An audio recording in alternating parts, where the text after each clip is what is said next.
nombre, venga a nosotros tu reino, hágase, Señor, tu voluntad, así en la tierra como en el cielo. Danos hoy nuestro pan de cada día, perdona nuestro de marzo del 2020. Comenzamos, más bien seguimos, aunque podríamos decir que es un nuevo enfoque, novedoso. Continuamos con nuestro tema de la masonería, que de manera tan amplia, tan profunda, tan brillante, tan magníficamente bien documentada y tan fervorosamente transmitida, nos hizo hace 8 días nuestro buen amigo Adrián, mientras yo andaba atendiendo a mi familia que en masa se dejó venir para celebrarme mi cumpleaños número 79. Así que hoy retomo la cátedra y continuando con el tema que hemos ya analizado en otras ocasiones, hoy nos toca analizar este mismo tema de la masonería, pero referido a un acontecimiento específico de nuestra historia. Y me refiero a la Guerra Cristera. Quiero comenzar esta locución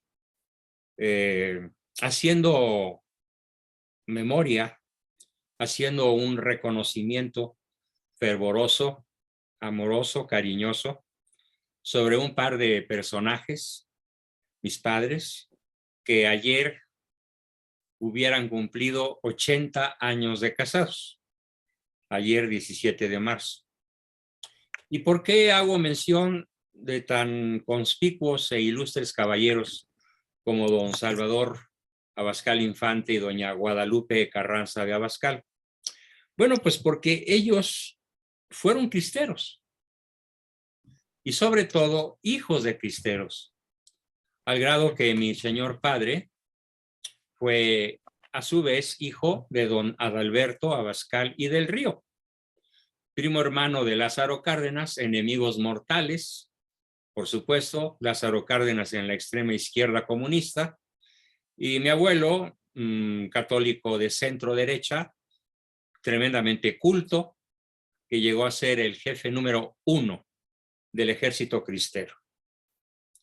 No el jefe militar, que era el general Gorostieta, sino el jefe civil, el encargado de conseguir dinero, parque, municiones, armas, dinero, recursos de diferentes tipos, medicamentos, alimentos, para alimentar a un ejército que en los estados del centro de la República llegó a tener más de 1 millón de soldados levantados en armas. Para entender bien lo que es la Guerra Cristera, tenemos que analizarla a la luz de la influencia masónica a lo largo de nuestra historia. Pero no solo vamos a entender la Guerra Cristera desde el punto de vista de la historia de la masonería, como es nuestro tema, en las leyes y en la historia de México. Todo quedará en eso, en entender la Guerra Cristera, que fue hace casi un siglo.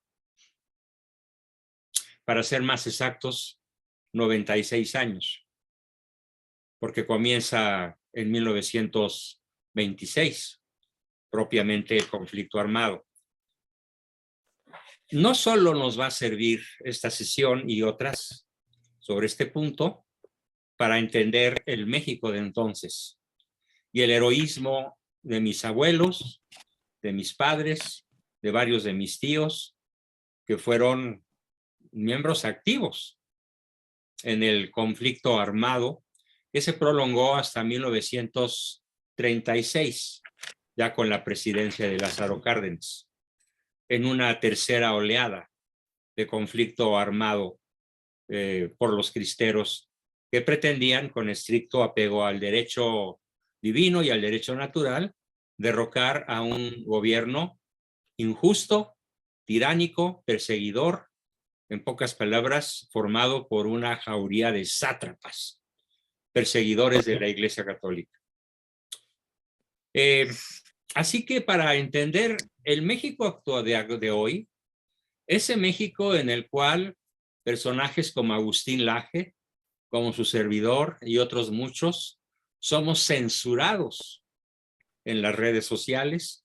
Les platicaba hace un ratito antes de empezar la sesión que a mí ya me tocó un castigo en el cual no puedo subir ningún mensaje, ningún video, no puedo editar, no puedo hacer nada en mi página de YouTube, porque me atreví a decir en un video que subí, en donde a lo mejor se me fue un poquito la prudencia y me pasé, y a lo mejor fui imprudente, pues sí ataqué con mucha certidumbre, con mucha incluso ferocidad, este circo malévolo de la revocación de mandato.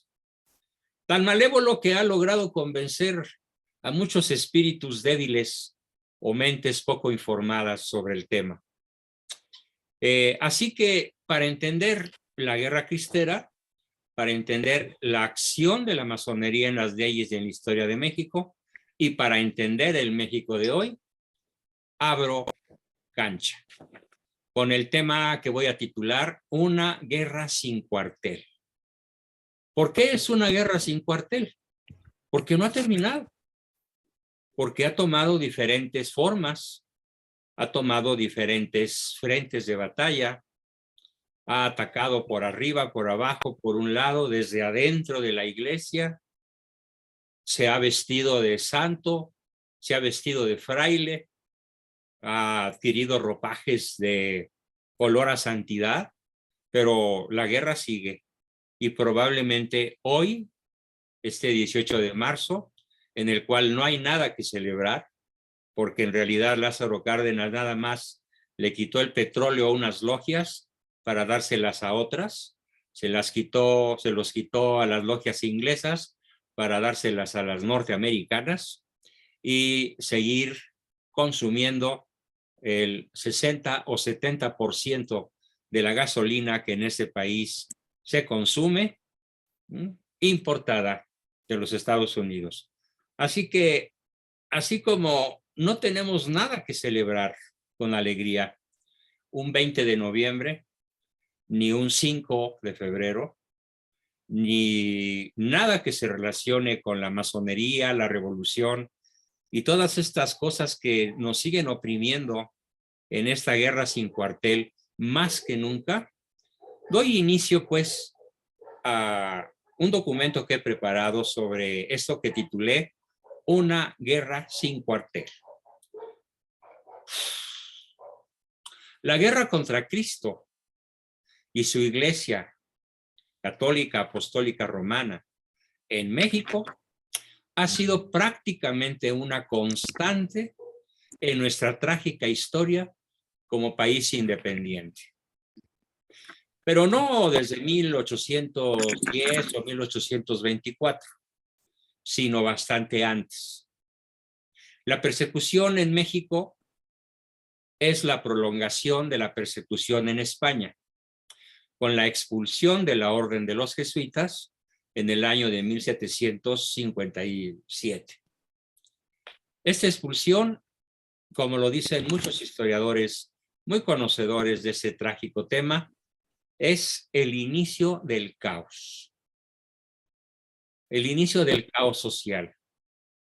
El inicio o la echada de fundamentos de lo que hoy tiene a México como el país más peligroso del mundo para los periodistas, o del país más peligroso del mundo entre la lista de los países que no tienen una guerra declarada, como la de Ucrania y Rusia, u otras como las que fueron de Afganistán o Irak.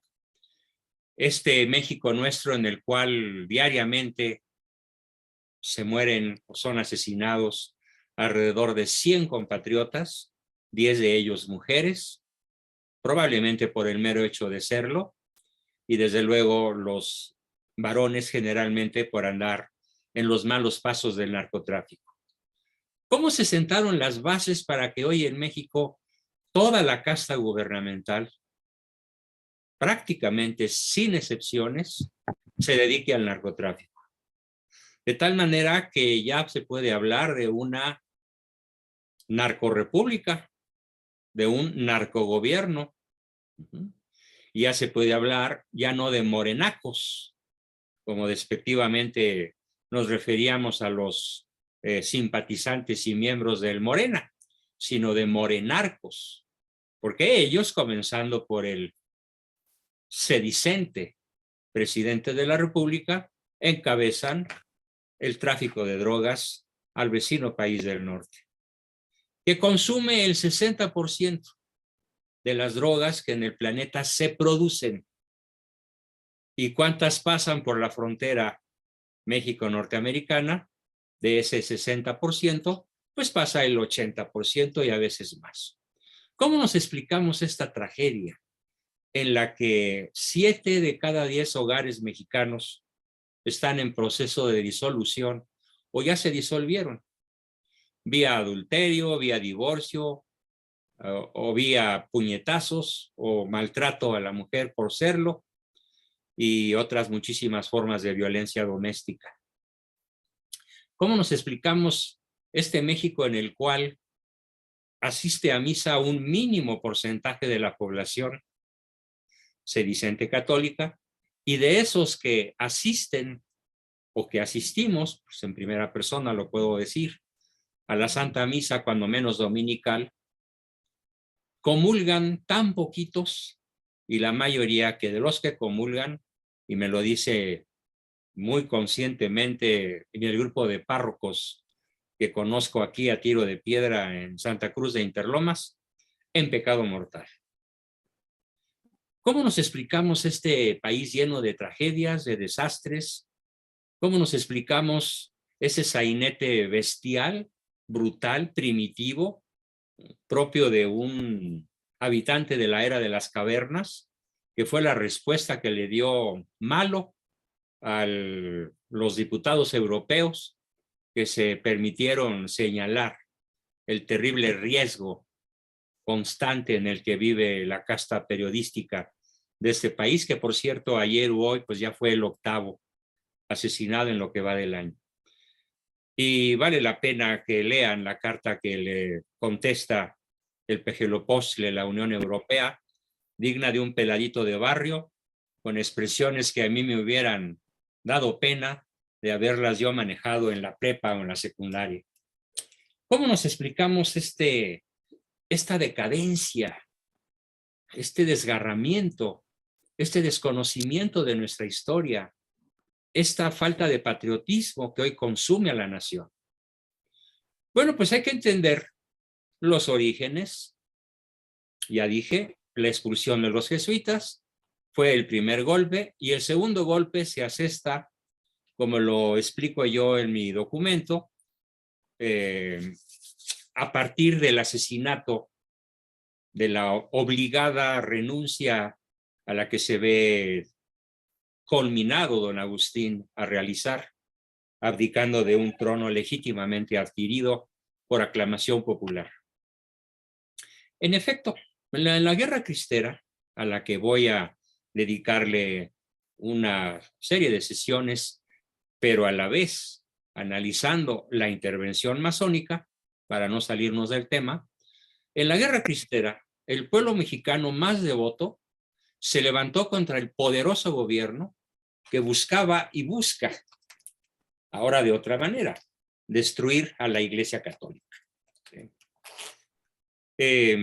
Ya se puede ver pronto, o ya de hecho ya se estrenó, una famosa película que recomiendo, que se llama Mirando al Cielo, que trata sobre la vida de José Sánchez del Río, el niño mártir de la Guerra Cristera. La cristiada también se llama la Guerra Civil porque fue entre connacionales. Tan mexicano el soldado raso ateo, perseguidor, como el ranchero de misa diaria y de rosario en mano, ambos mexicanos. Guerra civil que se desarrolló entre 1926 y 1929. Debo decir que es el más glorioso alzamiento que haya tenido lugar en suelo continental. Probablemente este alzamiento del pueblo de México, particularmente en los estados de Jalisco, Michoacán, Guanajuato, Zacatecas, principalmente, y en menor grado en otros cercanos a estos cuatro que mencioné, probablemente este glorioso alzamiento pueda ser equiparado únicamente con otro alzamiento de una trascendencia histórica formidable, que fue el levantamiento de los vandeanos en contra de la Revolución Francesa. ¿Qué tienen en común ambos levantamientos? Pues que tal vez aquel costó más muertes, porque tan solo en 3 años, 4 millones de franceses católicos perecieron a manos de las logias masónicas. En la Guerra Cristera no hubo 4 millones de muertos, porque no hubo ni de lejos 4 millones de contendientes. Pero sí costó algunos cientos de miles, sobre todo los 36,000 jefes cristeros de cierto rango militar que fueron asesinados desde 1929 hasta 1936. No se conoce, pues, en la historia de la cristiandad, 2 levantamientos populares católicos tan poderosos y con un destino final tan trágico como el levantamiento de los vandeanos en Francia. Por cierto, la Vendée aún despoblada demográficamente si comparamos su densidad de población con la densidad del resto de Francia, porque más de 200 años después, todavía los vandeanos no se reponen en sus índices de población. Esta guerra civil, el pueblo en esta guerra civil mexicana, el pueblo más piadoso y más valiente, el cual caballero lanza en ristre, se levanta contra el poderoso y perverso régimen. Caballero dispuesto, y no solo caballeros, damitas, dispuestos a dar la vida por defender a la Santa Madre Iglesia, a la cual la perversidad y el odio de un gobierno, ojo, al servicio de las logias masónicas, se había empeñado en aniquilar. Los recursos de los cristeros eran escasos, su número menor al del ejército federal y sus posibilidades de triunfo mínimas. Sin embargo, sabían bien que no hay poder, por poderoso que sea, capaz de derrotar a la verdad, con B mayúscula, porque la verdad no es algo, sino alguien, y se llama Cristo. Aquellos hombres confiaron en la promesa de Cristo, y aunque muchos perdieron la vida física, ganaron la corona eterna de la gloria.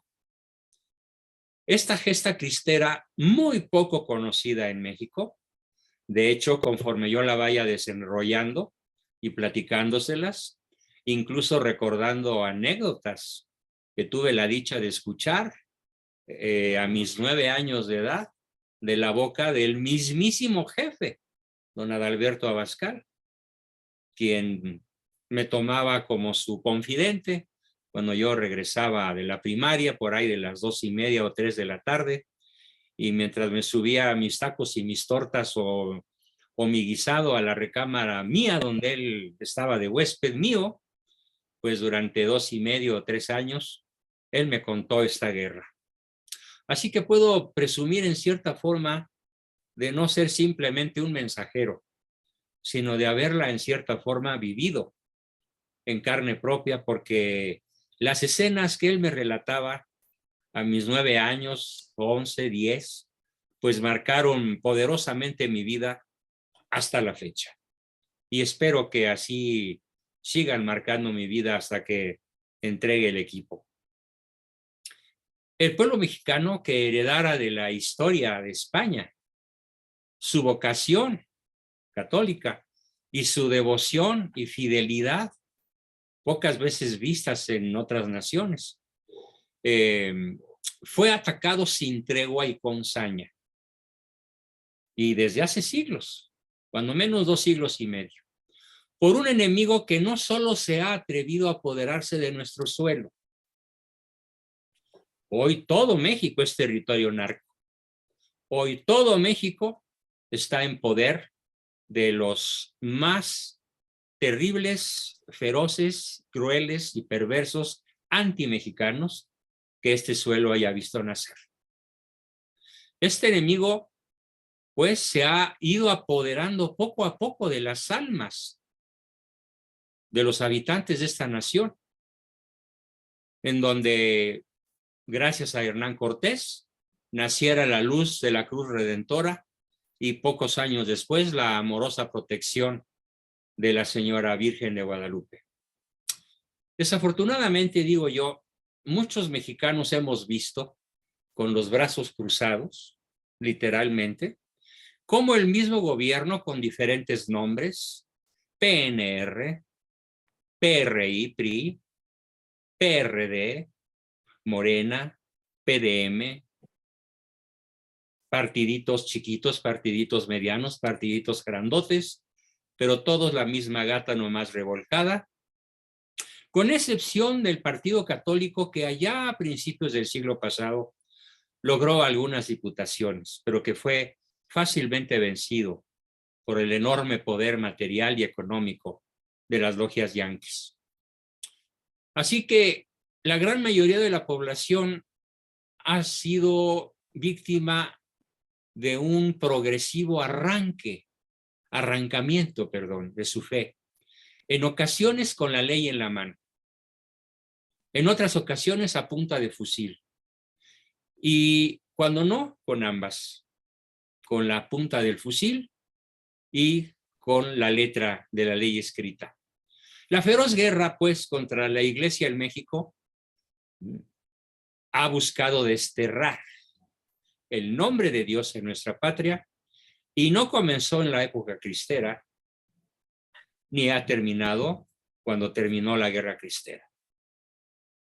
Puedo decir que sigo siendo, como lo aprendí desde niño, un soldado de Cristo, con muy pocas herramientas en el término de recursos materiales, de recursos financieros, de recursos X, como los que tiene ese poderoso narcosistema, que con apretar un botón de computadora nos elimina unas horas, unos días o para siempre de la posibilidad de predicar la verdad en la red, en las redes sociales.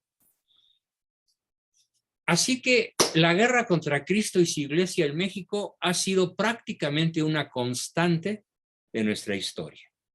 Desde 1757, 67, desde la segunda mitad del siglo XVIII hasta la fecha, con diferentes estrategias, modalidades, avances y retrocesos. Hagamos un recorrido a ojos masónicos. Es decir, desde el punto de vista masónico, que es el gran tema que hoy nos ocupa, desde hace varias sesiones ya, desde 1821, año en el que México se separa de España, sin disparar un tiro, bajo el plan de Iguala de don Agustín de Iturbide, ratificado en los tratados de Córdoba. Fíjense bien lo que voy a decir. Agustín de Iturbide encabeza el primer imperio católico de la historia de este continente. Prácticamente el primero y el último. Porque no se puede decir que el imperio de Maximiliano haya sido católico, porque en realidad fue liberal. El hecho de que Agustín de Iturbide constituya, pues, en 1821, el primer y único imperio católico del continente en toda su historia, no es obstáculo para que un par de años después, traicionado por el Congreso, en su mayoría formado por masones de alto nivel, se ve obligado a dimitir del trono de emperador de México y más tarde, es una larga historia que ya conté en su momento, en septiembre del año pasado, y que por supuesto que en septiembre de este año volveremos a repasar, es traicionado y finalmente fusilado sin juicio civil, sin juicio militar, sin juicio legal, simplemente no fue juzgado, fue asesinado. A partir de su trágica muerte se forma un nuevo gobierno republicano, ya no un imperio. Todavía teníamos casi 5 millones de kilómetros cuadrados. A la muerte de Iturbide se separa todo Centroamérica. Se reduce un poco el territorio, pero aún así eran más de 4 millones, todavía, en 1824. Y aún todavía los masones de 1824 nos echaron una inmensa mentira a la nación mexicana de aquel entonces, proclamando como religión de Estado a la religión católica, para ocultar que justamente el asesinato de Iturbide, su derrocamiento, porque en realidad se vio obligado a dimitir, y su posterior fusilamiento, no era por causas de su fe católica, sino simplemente porque no era conveniente para México tener un imperio como el que él había fundado. Para tapar el ojo al macho, pues, me dice aquí que me quedan 10 minutos. Si me saca, volveré a entrar. ¿Listos? Supuestamente me quedan 10 minutos, ojalá no sea cierto. Puede ser simplemente una propaganda de Zoom. Con la formación de esa Constitución de 1824 y una supuesta religión católica de Estado, sin embargo, la masonería sigue actuando en el fondo. Muchas personas ingenuas creen que de pronto hay siglos o décadas o años en los cuales la masonería no actúa. Déjenme decirles que no es así. La masonería no duerme. La masonería no descansa. La masonería, como algunos animalitos especialistas en hacerlo, fingen que están muertos, fingen que están dormidos, fingen que no se dan cuenta de lo que ocurre a su alrededor, simplemente para en el momento más adecuado y más oportuno saltar con particular celeridad y precisión y atrapar a su presa. En 1854 estalla la revolución masónica del Plan de Ayutla, que coloca en el poder a un gobierno antimexicano formado mayoritariamente por masones y anticlericales, quienes a través de la nueva Constitución de 1857 atacan directamente los derechos de propiedad y posesiones que tenía la Iglesia, ojo, desde tiempos de la corona española, prácticamente desde 1521. ¿Por qué? Porque las primeras propiedades que tuvo la Iglesia en México pues fueron cedidas por el mismísimo evangelizador, conquistador, civilizador, libertador del indio, don Hernán Cortés. En 1858, trágico año para nuestra historia, llega el masón de masones a la presidencia de la República, Benito Juárez García, quien persiguió con gran perfidia a la Iglesia, a quien le debía, entre otras muchas cosas, su excelente educación. Hablaba varios idiomas, era un gran orador, sabía latín, sabía griego, se expresaba con una elegancia inusitada para los hombres de su época y sobre todo los de origen campesino. ¿Quién le dio todo eso? La Iglesia. Pero pues poderoso caballero es don dinero y poderoso caballero es don poder. Así que en 1859, apenas un año después de tomar por asalto la presidencia de la República, expide las siguientes 3 leyes masónicas, que de alguna manera, queridos amigos, están vigentes en estos momentos. Tal vez no con la precisión de la letra escrita, pero sí, como lo dicen los franceses, con l'esprit de loi, con el espíritu de las leyes. ¿Cuáles son las leyes que promulga Juárez para perseguir a la Iglesia con el apoyo de las logias antimexicanas y de las logias yanquis? Primero, la ley sobre la nacionalización de los bienes eclesiásticos, a través de la cual despojó a la iglesia de sus bienes y propiedades. Algunos malos católicos o ignorantes en cuanto a católicos piensan que la iglesia no debe poseer bienes.